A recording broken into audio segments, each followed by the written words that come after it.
Welcome back to another land navigation video. Now in this video I'm going to take a grid bearing using a protractor. Now you can obviously use a compass, but as soon as a compass touches the map in conjunction with the map to take the grid bearing, your compass is a protractor. That's all it is. All it's doing is measuring angles. You don't take any notice of the magnetic needle. So that's a protractor. When it's in your hand, it's a compass. But, as I say, I'm going to take grid bearing with a protractor. And this is one I've made. I've made about half a dozen of them, all different sizes and stuff like that. So, right, we'll say, for instance, I'm there on the end of that track here. And I want to make my way across open country to that track there. I want to rejoin that track there.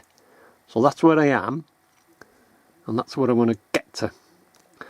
So what I would do, get my protractor, making sure that 0 and 360 is pointing up towards the top of the map, which is north on the map. And then I get over where I am. It's the centre of the protractor, so that's where I am.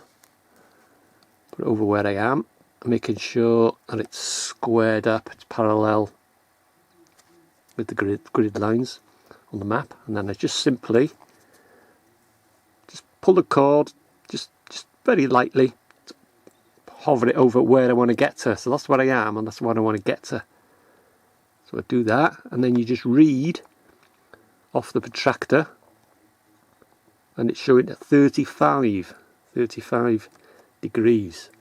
So relative to north, where I am and where I want to get to, the angle is 35 degrees.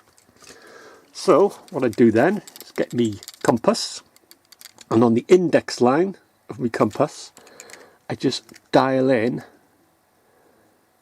35 degrees, and then turn your compass so that the magnetic red end of your needle is pointed to north on the compass housing, or it's hovering over the red orienting arrow, red on red, and that direction of travel arrow is now pointing to where I want to get to.